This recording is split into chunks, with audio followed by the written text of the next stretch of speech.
Asian parents don't apologize for anything. It's like the first time my mom has ever apologized to me ever in my 28 years of living. Really? Yeah. Welcome to Too Many Thoughts and Too Many Problems podcast. And we are finally back after like the longest time. I don't remember what podcast number we're on. I think you said we're 14. I think we're 14 because you did one by yourself. Right. Like a mini podcast. Yeah, like a mini one. Yeah. And it's been a long time since we've caught up. And so I think almost like 6 months maybe since our last podcast together. Yeah, it was before winter, I think. Mm. Yeah. Before all of us went on vacation and stuff. Right. Yeah. And a lot has happened. A lot has changed since then. I feel like it felt like even a month, a lot has changed. So I'm curious, like for you, what has changed the most? And tell me what you've like kind of achieved so far, and what are some of your current goals right now? So coming to this new year, I guess. Yeah. Last year was a very difficult year for myself, like many people, but last year specifically, got to go home for the first time in a very long time, and I got to see my family after kind of being stuck here for a while, like everybody was. And when I got back, I kind of had all these goals and like ambitions that I wanted to do, because Korea was kind of loosening up at the time. They were lowering restrictions I think by May they had said no mask outside anymore, and it was kind of like you could tell the dominoes were falling. Yeah. And so I was just like, I can't wait to do all these things. And then kind of like there's that cheesy saying that like life hits you out of nowhere, and it really did. Not for me personally, but for the person I care about most. Right. We had a very serious family issue for my girlfriend come into play, and basically everything that you had expected for your entire year didn't end up panning out like you wanted it to, right. And things had to change really fast. And it took a long time for us to come to terms with what happened, as well as because it's still an ongoing issue. Right. So we're still trying to battle it. How can we react to it? What are our first steps that we should take? And all these things that you wanted to do, well, you can't really do them anymore. Yeah. So it's kind of in a steady position right now with her and everything that's going on.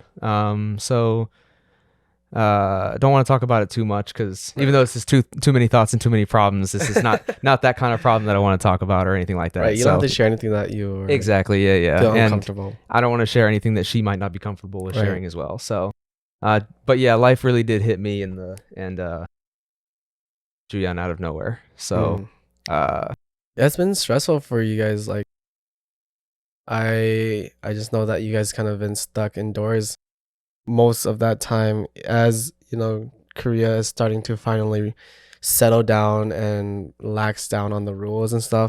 And then a lot of your friends and even me, we were able to kind of like, you know, travel and start know, taking the time to enjoy our time here as things kind of relaxed. But you guys have just been kind of stuck, still feeling as if COVID was still a thing, you know, like still stuck indoors. It's been harsh. So how have you been kind of dealing with that? Well, that's the difficult part.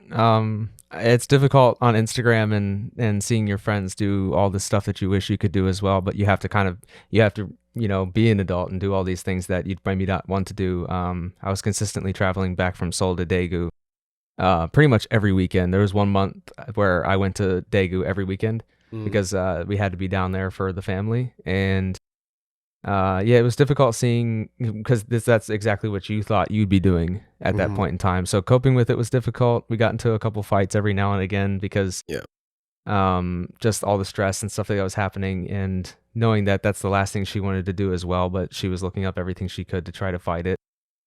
So coping with it is a difficult thing, but just trying to accept it, as well as just know that your life has changed, I guess, is the hardest part, because it's you don't want the worst to happen. And do you think like this event has made like yours and Chuyun's love for each other like grown stronger?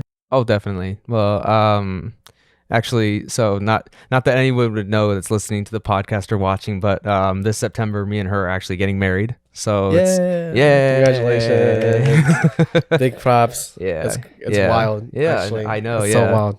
I'm the first person that I know from like our intake that's Yeah, actually yeah, getting yeah. married. At least that I personally know. Yeah, right. And I like she has all these questions for me, and I'm like, does any of your friends know? I'm like, no, they have no idea. Yeah. I have no idea what are the things that we should be doing and getting prepared.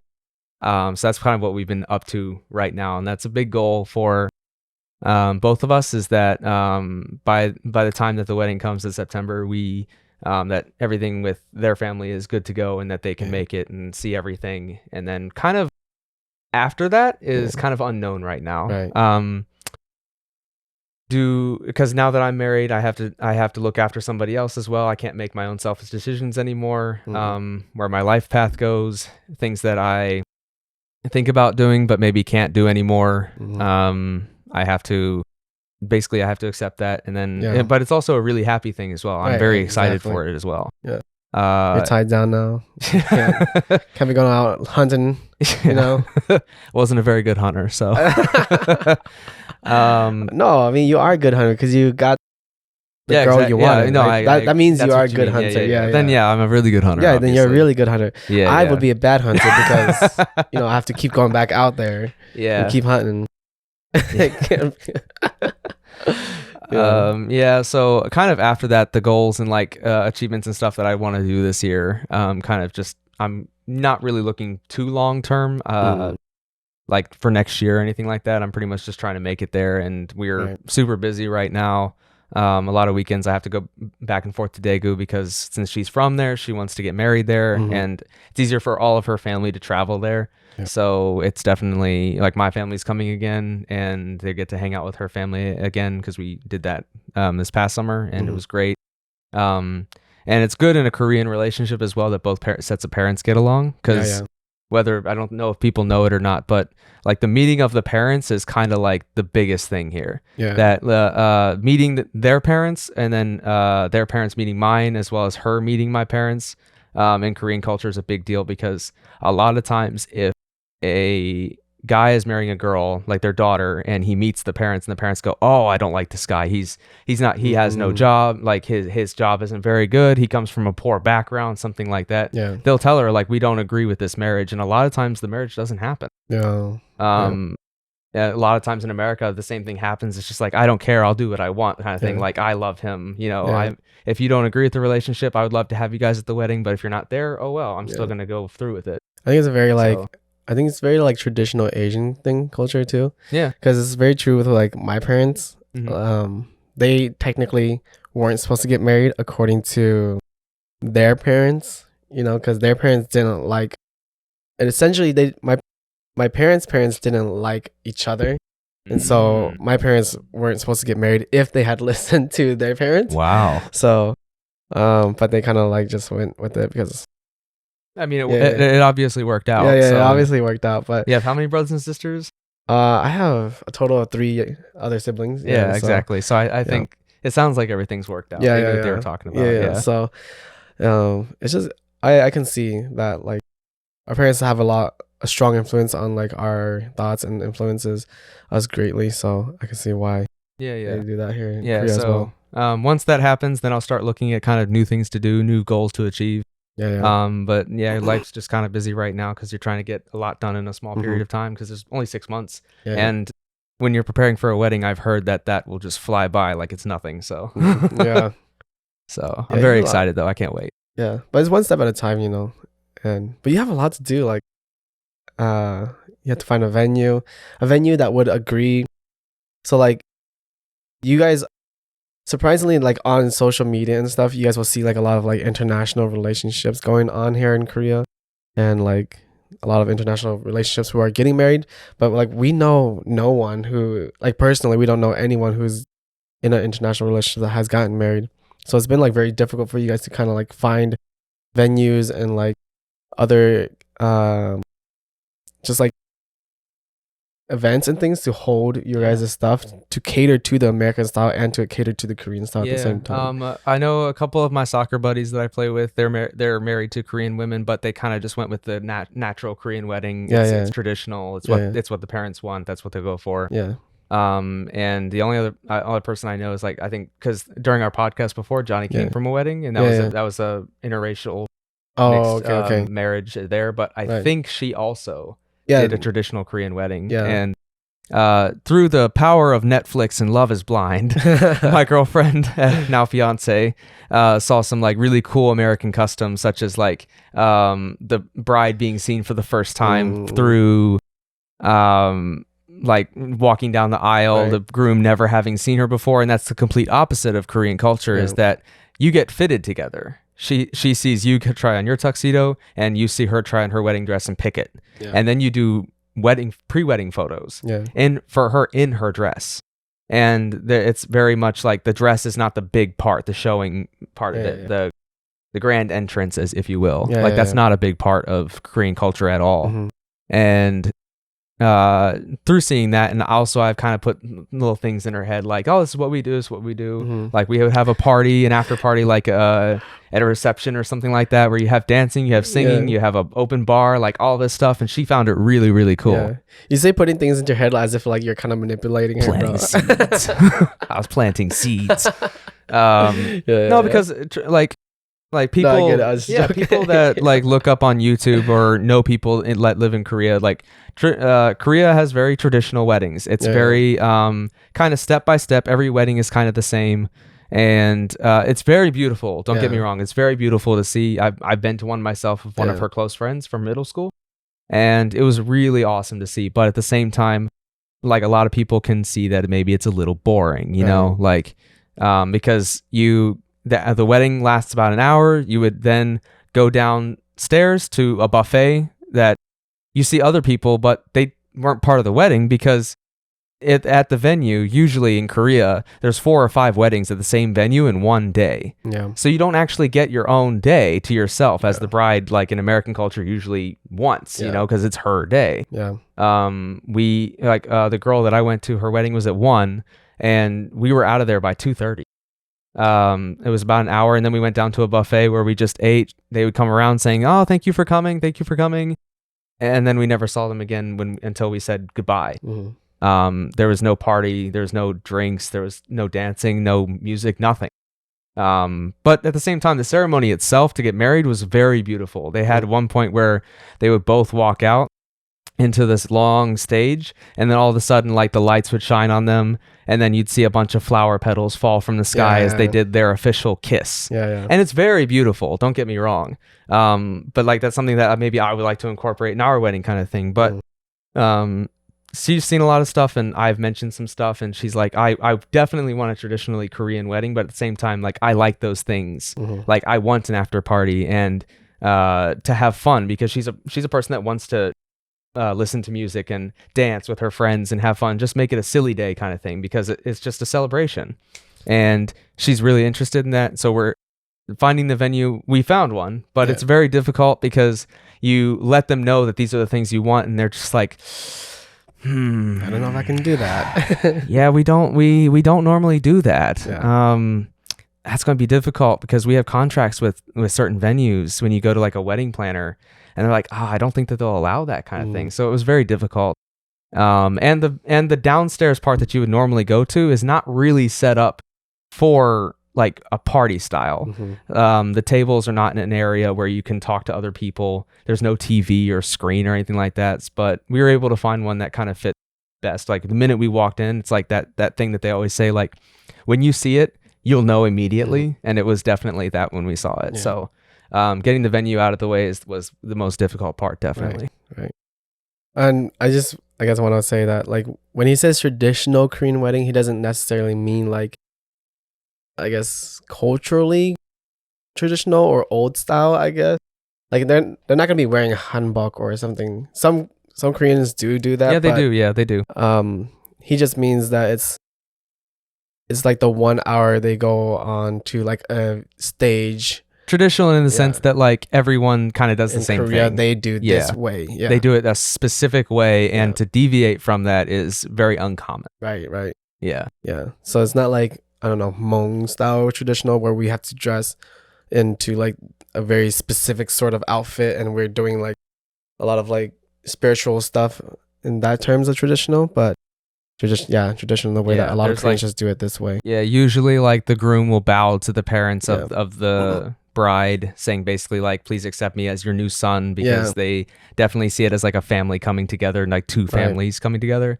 And that's kind of the accepting part of it. And she'll Mhm. do the same. She'll do like in her wedding dress, like a tiny little bow. Yeah.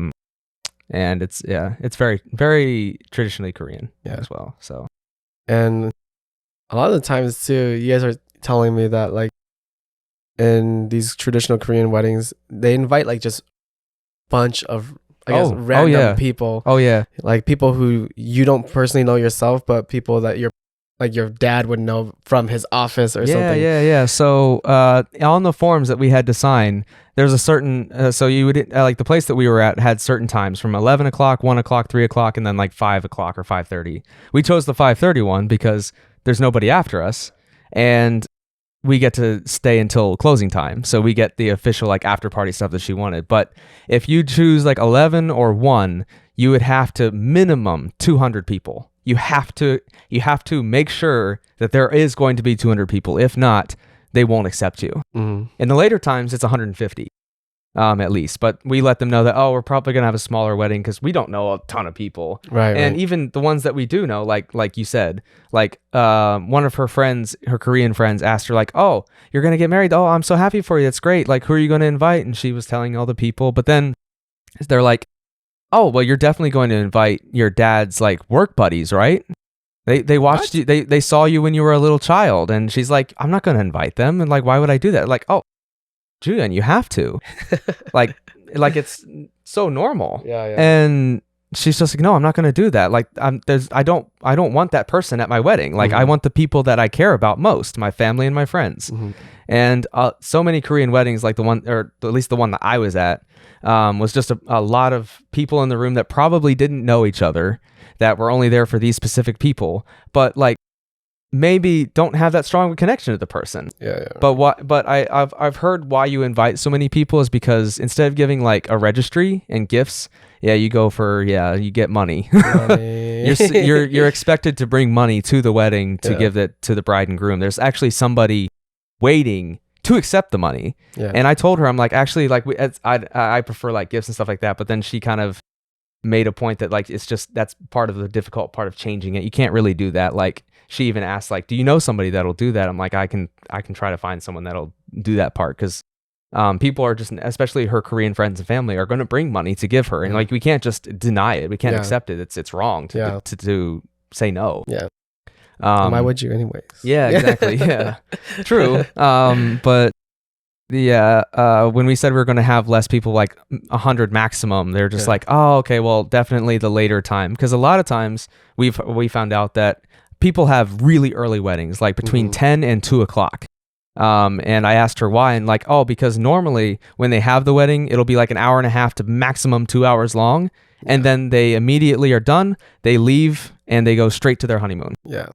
And they just go to Europe. They'll go to Saipan. They'll go to Indonesia, Bali. Right. Like, because that's the point of the day. Right. The wedding is not the most important part. It's basically like doing the ceremony to get out of there and going on the honeymoon. Yeah. So Yeah. that's what they need the money for. Yeah. So that's why it's important you have somebody hired for that. Yeah. I'm not overly a fan of it, but I kind of understand that's not something you can change. So we're going to have to do it. And Julian herself said that she'd rather have the money than kitchen appliances or something like that, which, knowing how big our place is, probably a good idea. Yeah. I mean, you guys have plenty of kitchen appliances. Yeah, exactly. Those Yeah, other because stuff. she asked, like, "What do you normally put in a wedding registry?" Not that I would have any idea, but I said, like, I know that a lot of people put kitchen appliances or stuff like that. So Or baby stuff. or baby stuff, yeah, if to they're kind of planning get to prepared. Yeah, I gotta get ready. So, who's accepting your money for your wedding? We haven't decided yet, It actually. can be me. No, you have a different job. Yeah, that's true. You have to greet the people that come in. Yeah. Because Will here is my best man. Yeah. I chose him. Yeah. We've known each other for a really long time, Right. and so like his job is also with her brother to like welcome the guests that are there, so like he can speak to the people that speak English, and her brother can speak to the people that speak Korean, so like nobody feels left out. Yeah.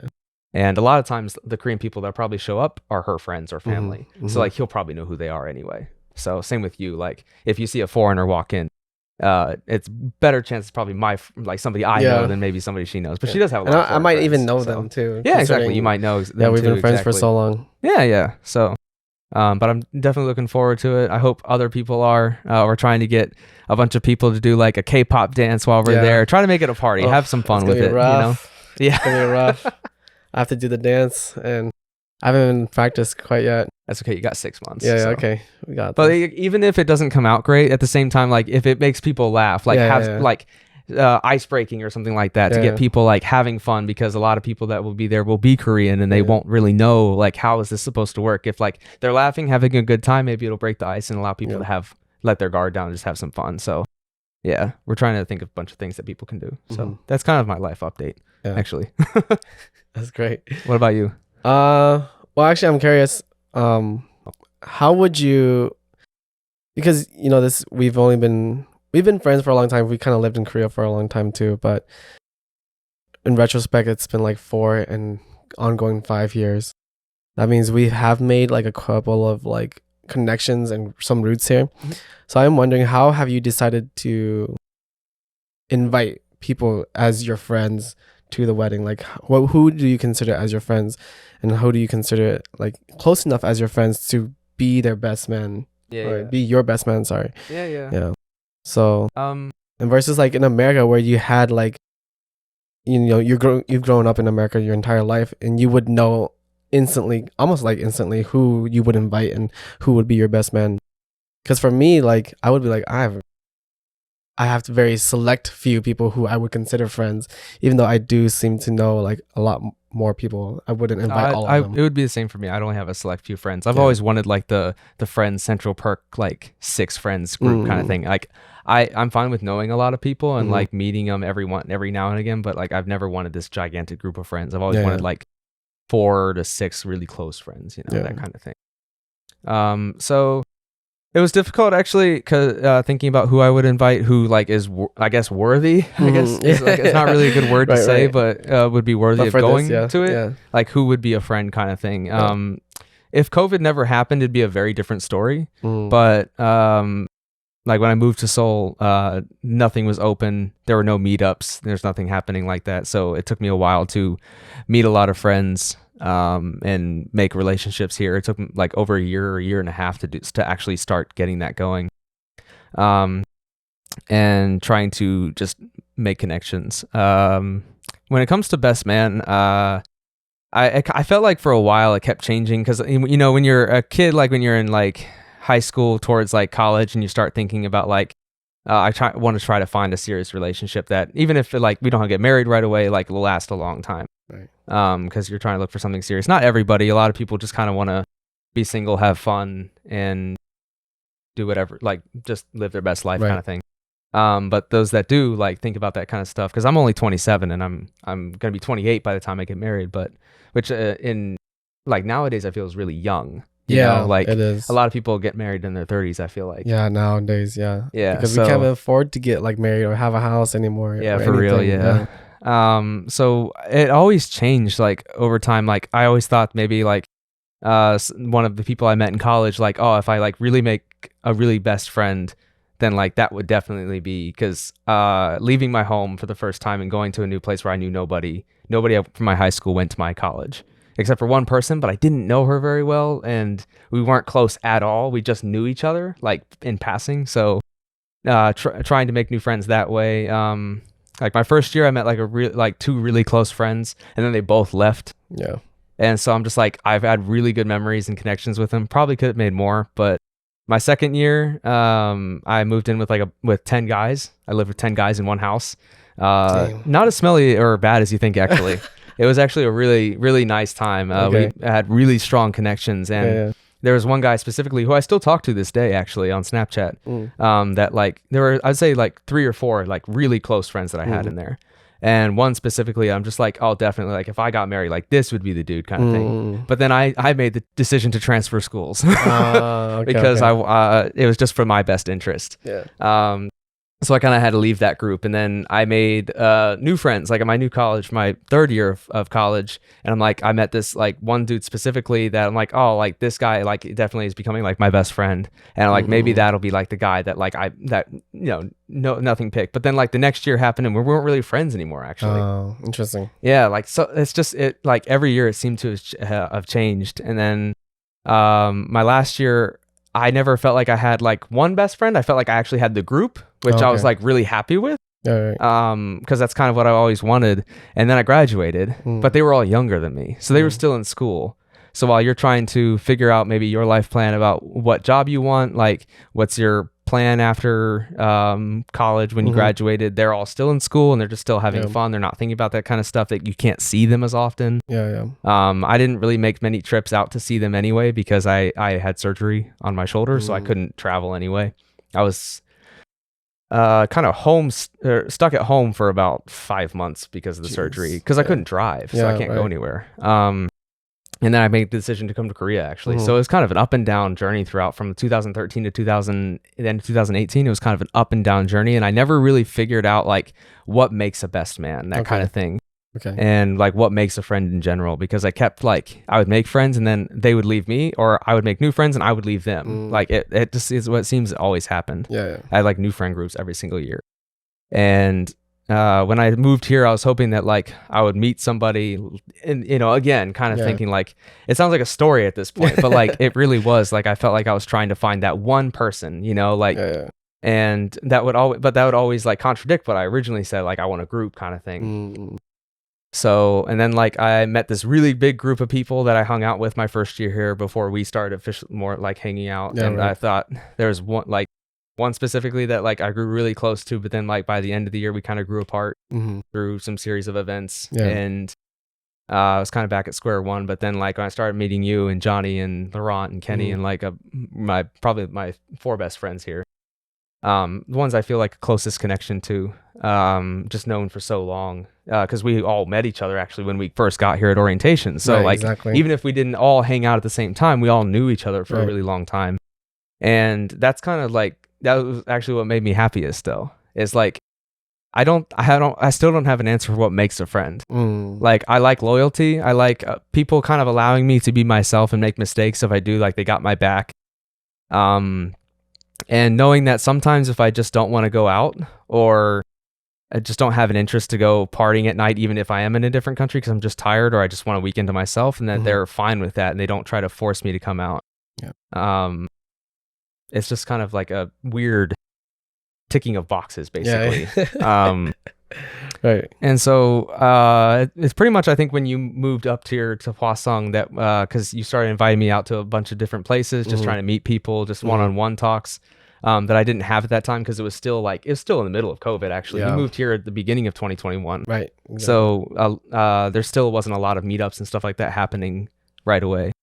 So as close as I am with because that group of like 5 people and myself is like kind of what I consider like my friend group, that no matter how long we don't really talk to each other or hang out or maybe message each other, even like if you just say, hey, let's meet up, and we meet up and nothing's changed, you hit it right away from where you left off. Those are like my ideal friends. Yeah, exactly. I think, if I had to define it, that because that means that friendship is so strong that nothing breaks it. Right. And you, even if you don't talk to each other in a while, you still have the memories and connections and stuff like that in interest together that you can just update each other on. Yeah. And so even though I consider that like my friends, my Central Perk group, as weird as that is to say, like my McLaren's pub from How I Met Your Mother style, that kind of thing, because I've always wanted that. Definitely when you moved up here and you just kind of and started inviting me out to places, and then like would go out of your way to see me kind of thing. It's, going through the tough time in 2020 that I did with the other group of friends, it really just like stuck out to me and really just made me feel appreciated, I guess. Yeah. So it's nice to be wanted, I guess, by like True. somebody to hang out with. Right, right. Yeah, yeah. So especially with my history of up and down meeting of people, of me leaving them or them leaving me, and Yeah. not out of a lot of times it's not out of hate or spite. It's just we're moving in different life paths, and like you can text and you can see each other every now and again, but it's not the same as seeing each other every day like we used to. We lived like half of them. I lived with a lot of them, and then others live right down the hall from me in dorms. Yeah.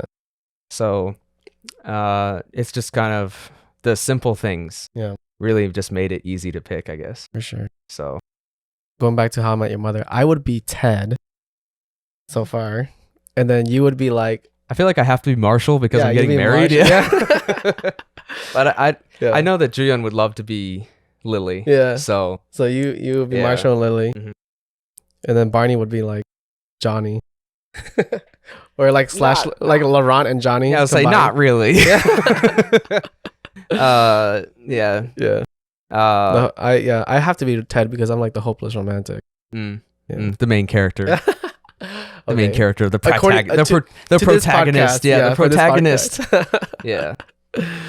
But but like that's all I've ever wanted, honestly, in a friend group is that, and I feel like I've got it right now. Right now, And you never really know what could happen with where they want to go, if like, because the same thing could happen that like if I'm here longer than I thought I would, but they want to go back home or go to a different place, then like I'll be back at square one. But I feel like I've done it enough times that like it's okay, and you just kind of accept it.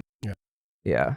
And it's also on me too to keep in contact with them, which I'm not very good at. Same here. I've tried to improve on that over the time. That's why like one of my friends from my second year, like I snap him every day, and we have like almost 1,000-day streak going on. I never thought I'd have something like that, but like just like we started doing it one day and we just never stopped, and that's the kind of connection that like me trying to improve myself, that's something I would have never done before, trying to reach out and keep those connections, because I just like I'll try to meet new people kind of thing because they're just not near or anything like that. But I think I've changed for the better on that, trying to keep those relationships. So I think you know how you're saying like wanting, it's good to feel wanted, even if it's like, it feels kind of weird to say that, but I 100% agree, because you know, when I first moved to Korea, I was like really eager to make like as many friends and meet as many people as possible.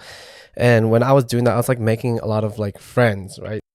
But then you find out that like a lot of times, especially for your first and second year in a country abroad or something, you're just making these friends out of convenience, you know, like, and a lot of times I see this now, even with like the newer expats who come in, they like cling on to people because not because they actually want to be friends with them, but because they just don't want to be like alone in a different country. Yeah. And so that was definitely my first friend group, that like there were a lot of us that had different ideals, and like maybe when it comes to political or a life philosophy or something like that, like we definitely, like that group of like 12 or 13 people were so different. Like you could tell there were factions inside that big group that just like, but everybody always tried to stay together because one, it was convenient, and two, like because we were teachers and we knew each other from orientation. But like there are a lot of people that we know that maybe don't talk to a lot of people that they met at orientation because they've made so many new connections and friends. Like Omar specifically, I know that he's made so many different connections, and he only talks to a couple people that he met at orientation now. So it's interesting to see that like some of the people that I've like made friends with here, I would never be friends with them back in the States, because I've only ever made friends with them because initially I needed people to help navigate myself around Korea, you know? And so I think as you grow a stronger sense of yourself in a different country or wherever you may be, it's a lot easier to just find people who do want you for who you are. And that's like, I think that's what I would consider as a real friend too, or like a closer friend. You know, people who want to hang out with you because they want to hang out with you specifically, not because they need someone to hang out with or like to go somewhere with or to explore a different place with, you know. No, I agree. Like I'm very comfortable being by myself. I like when people want me to come out and stuff like that, but like I said, also accept that maybe I don't want to, because I'm also very comfortable with just being by myself. I like a lot of nights just standing or sitting in here playing video games, watching TV, something like that, and just enjoying my own company. So I definitely agree with that. But would my like friends here, I would like to think yes, they would be like my friends back home, because I've gone through so many different friend groups, like I said, that like I would assume probably at the beginning it's probably just another short-term one. But because like it's different from like my first friend group here, which was a bunch of like misfits put together that like we're all teachers, but we don't really have a lot in common. But we kind of stick together because we're not ready to make new relationships yet. And I was definitely one of those people too. I met three guys, and I was really comfortable staying with those three guys. Instead of like definitely branching out and meeting new people. But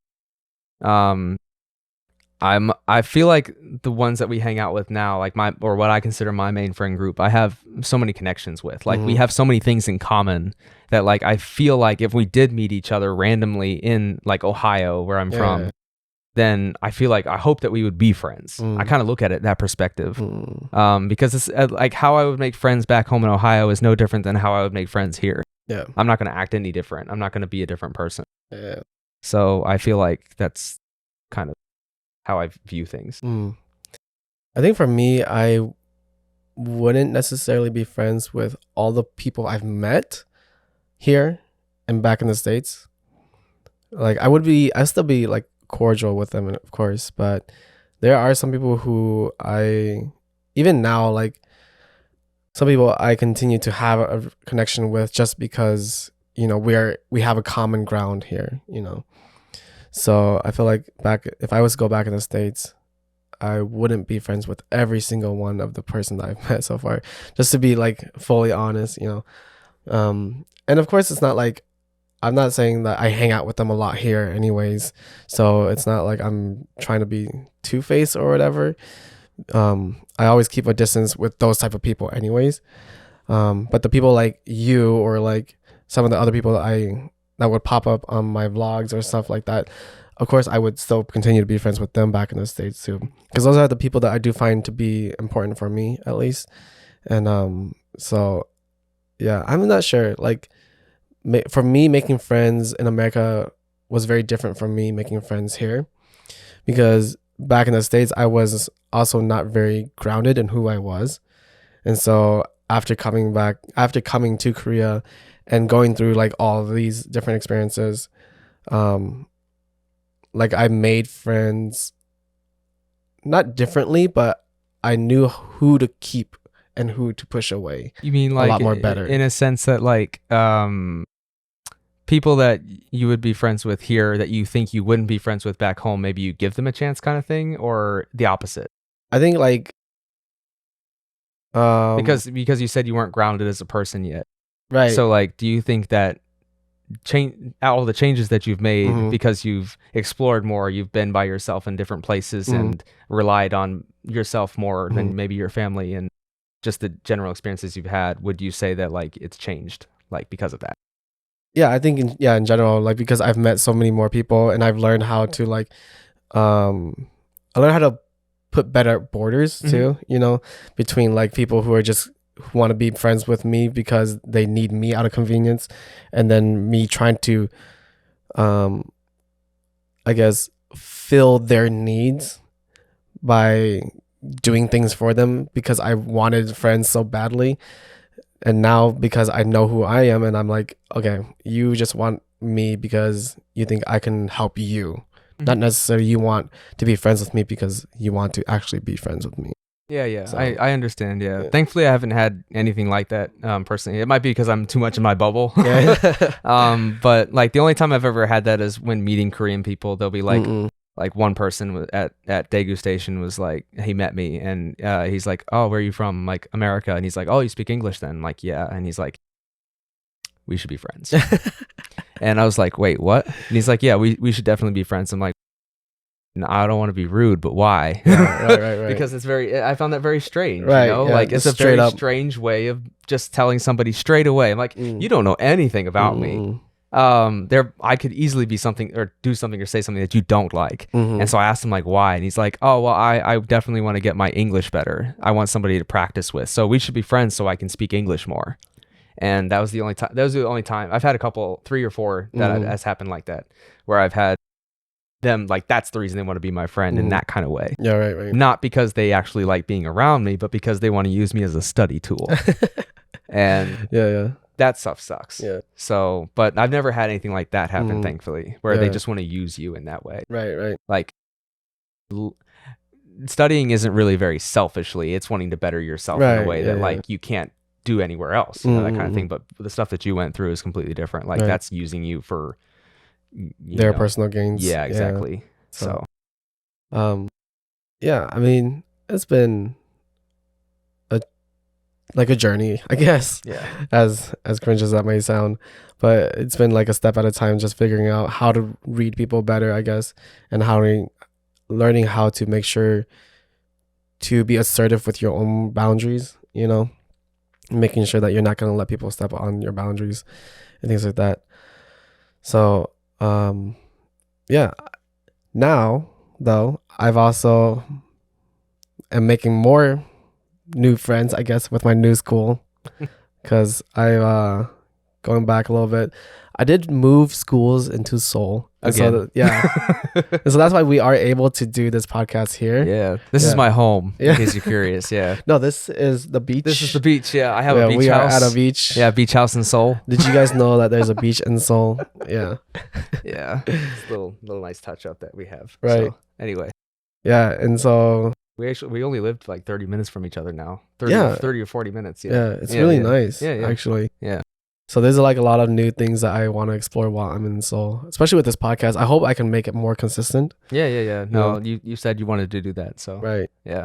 And so got some new goals lining up. Do you have any new goals lining up or different outlook into this new year? I think I kind of already explained my outlook. I'm very much trying to make it to September. My family coming over. I get 5 extra days off this year because of honeymoon. So we're gonna use that because we want to go to Venice, but we know that we just don't have the time right now, and also with everything that's going on with her family, we don't want to leave like that. Right. For a long period of time yet. So me and her and my family, not her family unfortunately, but my family, we're just going to Jeju for about 4 days because my sister and mom actually have never been. Even though my sister lived in Daegu for a year, she actually never traveled there. I know that you yourself has never traveled there. I've lived there for 4 years and never been to Jeju. It's one of my favorite places to go to, but I'm also very much a coastal beach person. I always have been since I was a little child. So I that's why I just feel most comfortable. Like I would actually, if I could get a job like the Jeju International School, I would move there in a heartbeat. Like, jeez, I have no problem with, because then I just get a car and just like, even living on an island, I'd be fine with it. I don't know if I could do that. It'd be difficult being far away from everyone, but at the same time, like for 1 year. For just a short amount of time. It'd be a cool experience. But that's kind of like my life path, just to make it to September, go on that little trip with my family. Then when they come back, we'll do Chuseok together. So my family will actually experience their first Chuseok, like, because her dad is very traditional. He likes to keep up the traditions of Korean culture. So for Chuseok, he likes to do the bowing of the ancestors. He makes all, like, her mom and her dad make all the food, and her entire like brother and their wife and 2 kids come over, and we do like the traditional ceremony of Chuseok. Right. And so my family is extremely excited that they get to do that for the first time. So pretty much when my family leaves at the beginning of October, then I'll start thinking about what I want. You know, like, what is my future path here? What goals, I guess, like, that you're going to make. Personally, I guess within this next year or so, I've talked to you about it. I really want to like take advantage of living in Korea, because since I know that I'm going to be here a lot longer than I originally planned due to everything that's going on, because I can't leave. I'd be a terrible person if I did that. So especially now that I'm getting married, that'd be even 10 times worse. Get married and then just book it back to the States. Yeah, exactly. Like, hey, we're still married, but I'm in the States right now. It's awful. Yeah. So thinking about that, like, I've talked to you about it. I would like to really take advantage of living in Korea. There are so many places that I've never been to, and I really want to do it. But sometimes with Juyeon as well, but also with my friends, because like we've talked about, we have like no places that we've gone to together actually. Because like when we started really becoming friends was in the middle of COVID. So there were not a lot of things that like we could do. Yeah. And also we were still kind of getting to know each other, even though we knew each other. We were still like forming the bond. So right. Because we tried to go to like Japan in winter break, but then all of us had different schedules, or and then you had your thing going on. I had to go home to let my parents know about everything that's happening. Right. And also that would be the only time I'd be able to, because I wouldn't be able to go home until next summer probably if I didn't go home this past winter. So I definitely was okay with it, you know, like definitely had to go home. So, but I want to take advantage of living in Korea. There are so many things that I want to do, so many places I want to go to, and a lot of them aren't like your typical places. I want to go to like a lot of the places that like some people know of, but like I also want to like record like my adventures there. So kind of taking inspiration from you, I would like to like start my own YouTube channel kind of thing, but like not to become like 10,000 subscribers popular, but like I'm not there yet. I still need. You're close though. It's been a while. Yeah. But kind of like with you and like Johnny and like all my what I consider my bubble of friends kind of thing, and then Juyeon as well. Well, even though she's not a boy, I call it lads in Korea. The lads in Korea. lads in Korea. Lads +1. Lads +1, yeah. Lads and Juyeon. Yeah, because she'll definitely want to go to these places too. So, just kind of, I don't know if I do it like this year or wait until next year, because weddings are very expensive. Yeah. So, it's something I definitely want to do within the next 2 years, though, is start that up, go to these places with you guys, and kind of like officially start making memories other than just being surrounded by like sadness when I would go to the other place, or go to Daegu, and kind of get out of that. But also at the same time, we're living with that now. So it's a big part of our life and who we are now. So we can't just do what we want anymore. But at the same time, there are some weekends that you need the break from it, and I would like to go to these places.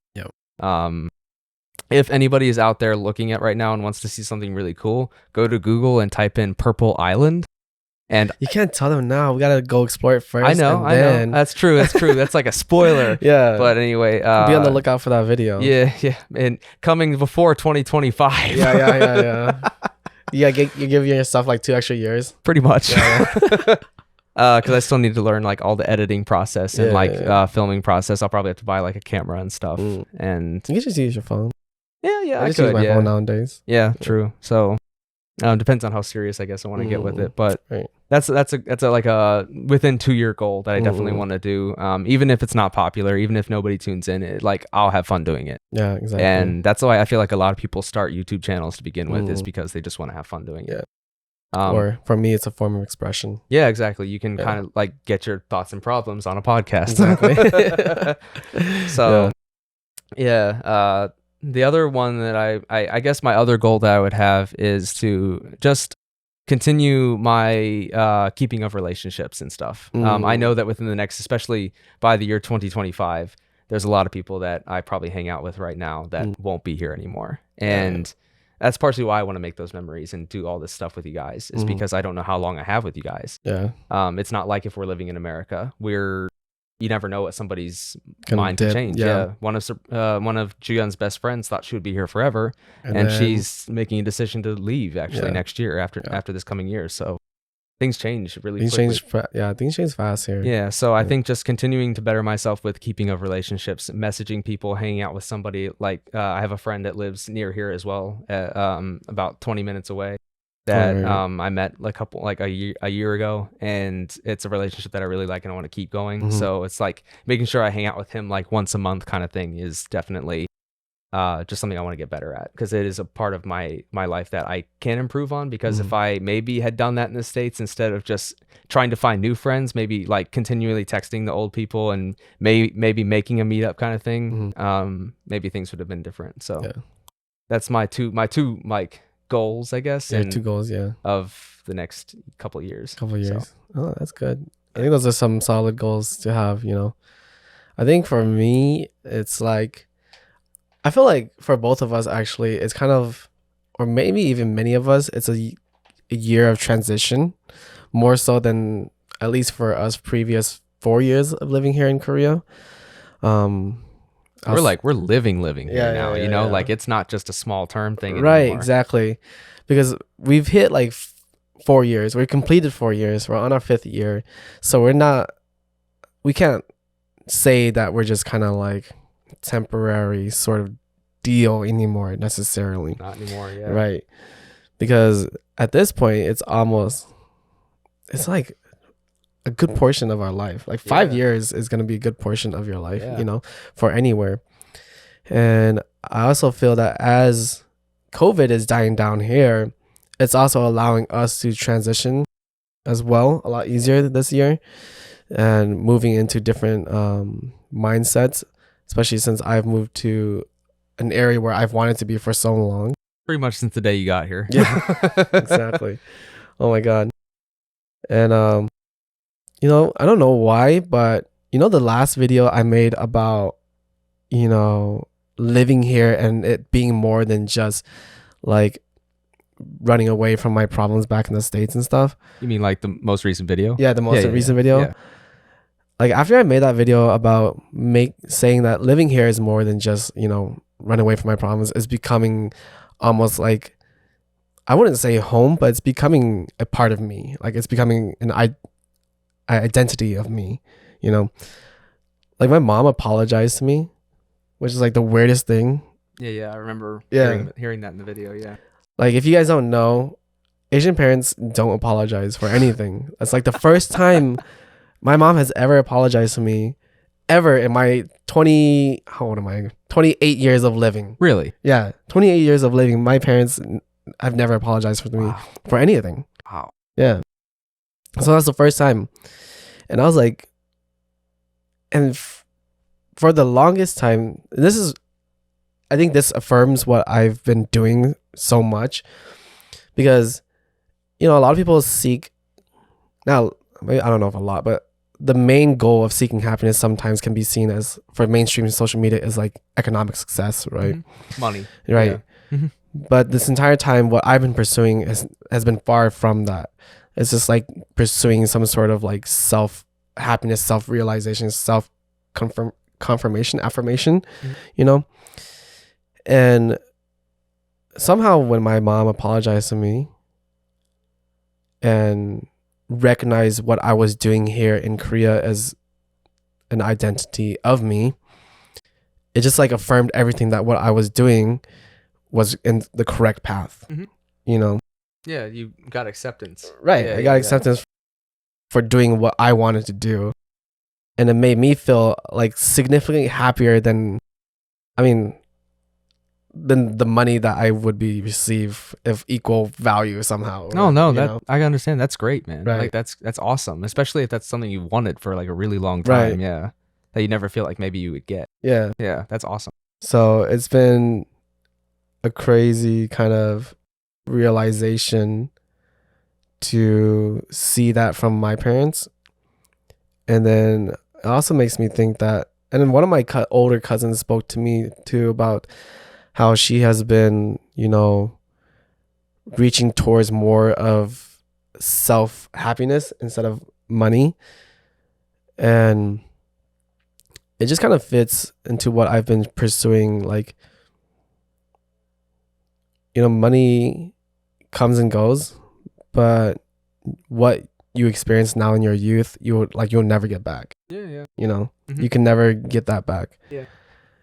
And I think it's just very nice that has been affirmed, And so it's helped me kind of put more like perspective.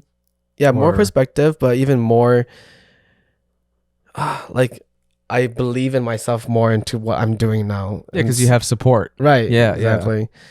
And so with that, I've always been kind of iffy about like, am I wasting too much time with, doing my podcast, doing YouTube, being in Korea, whatever. But this year it's like, I can continue to do this and it doesn't really matter as long as it's making me happy, And as long as I am happy with where I am currently economically, as long as I'm able to provide for myself and be happy with where I am, then whatever I'm doing outside of that is like, it doesn't matter as long as I'm happy about it, Yeah. So it's kind of crazy. Yeah. It's for me. it's definitely important. So Yeah. yeah. So my goals has, I don't know if it's shifted, but it's been more solidified Yeah. Yeah. for this year. And so hopefully with this new transition, especially into Korea, we can make this goal become even more not transparent, Achievable. but achievable. Yeah. Yeah. What's the opposite of transparent? Oh, forgetting words. Uh More solid. Yeah, sure. Yeah. Dictionary can't think right now. Yeah, Dictionary's loading. Yeah, for reals. Thesaurus. Yeah. And then I'm really liking my new school too. So I got a bunch of new kids who are extremely smart. And it's been fun talking, and it makes me enjoy teaching even more. Like I've already liked teaching before, but now that I can like even communicate with my kids a lot better, I'm like, oh my God, like teaching is even more fun now. So there's no real reason for me to change out of what I'm doing right now in terms of teaching in Korea anytime soon, unless I want to, you know.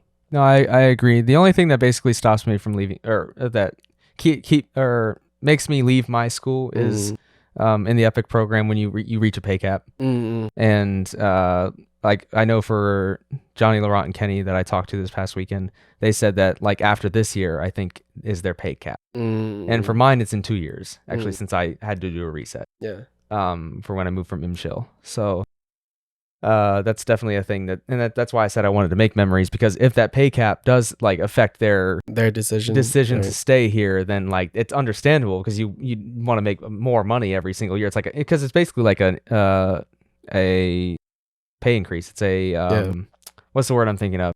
Raise. Thank you. It's basically we're both a raise. Getting words here. It's all right. We haven't done a podcast in a while. Yeah, give us some leeway. It's the start of a new school year. Yeah. I had 4 classes today of me just introducing myself, talking for 45 minutes straight. Yeah, and I'm kind of sick, so yeah. It's so all right. Yeah. But it might affect the decision, because it is a raise. It is a raise. And when you feel like you can't get a raise anymore, like it makes you maybe want to change what you're doing. So yeah. But I still enjoy my students. The only thing I miss is my 3rd graders now, because I can't teach them anymore. Yeah. So I miss them a lot. Yeah. But I'm still meeting my new students, and I feel like it's gonna be a really good year. Yeah. But I don't know. For me, even at the pay cap, it's still the money here goes a lot farther than it does in America, you know, especially if you live somewhere like in LA or New York City, you know, the amount of money we make goes a lot, like significantly further than LA, and we get housing and stuff too. So I'm always, and maybe because I'm a bit more of a frugal spender, especially in comparison to like Laurent and Johnny, you know. Which is fine. You can spend your money however you want. I'm also a frugal spender. I find out sometimes the things they spend on, like I personally could never do that. Yeah. Like you spend your money on what you want, but at the same time, like I feel like what I do, I always have money in the bank here. You know, I never Me too. Yeah, I never. Oh my God, I'm worried about money, or oh my God, I need to be paid more in order to survive here. And I never want to. Right. Yeah. Exactly. So I don't know. For me, even if I hit a pay cap, that wouldn't be the deciding factor for me to leave. You know. Yeah.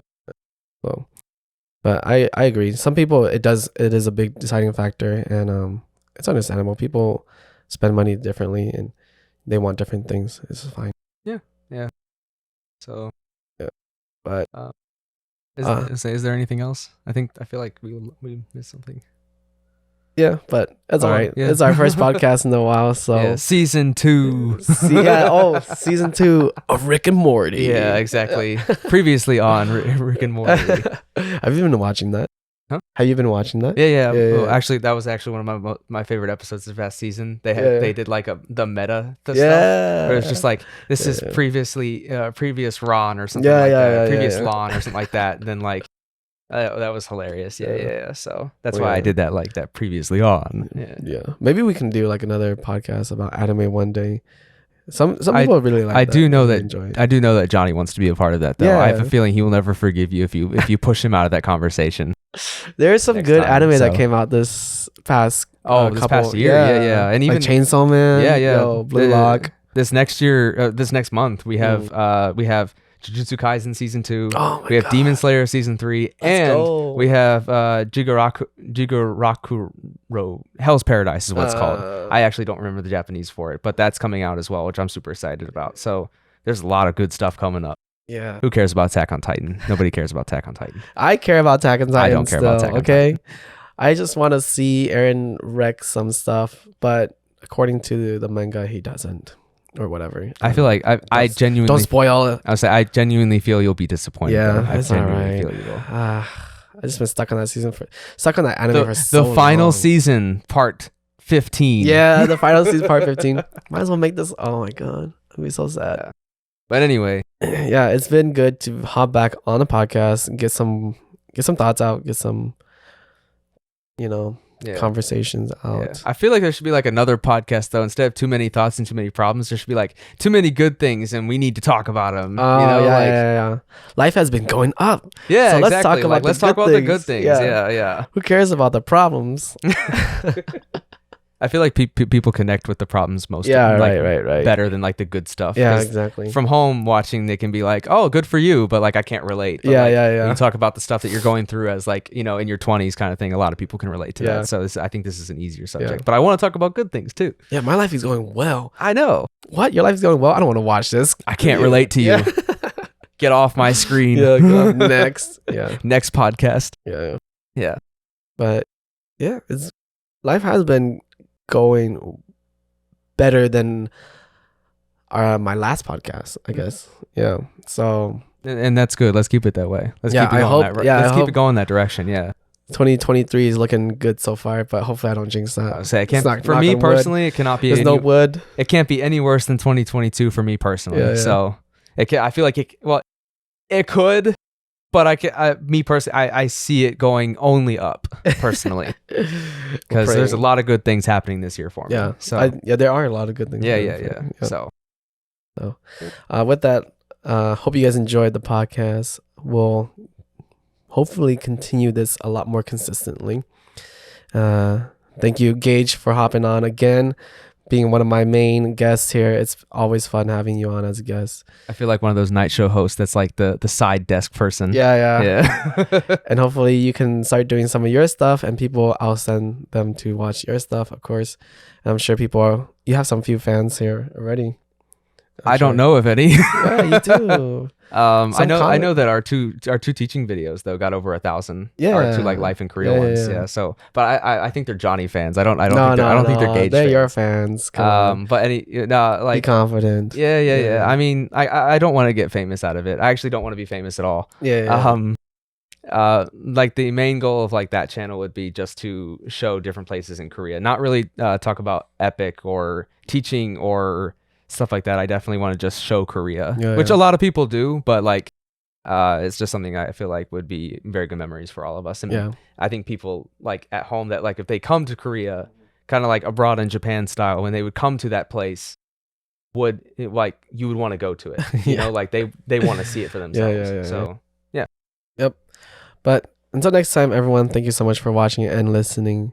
Goodbye. yeah, my leg is like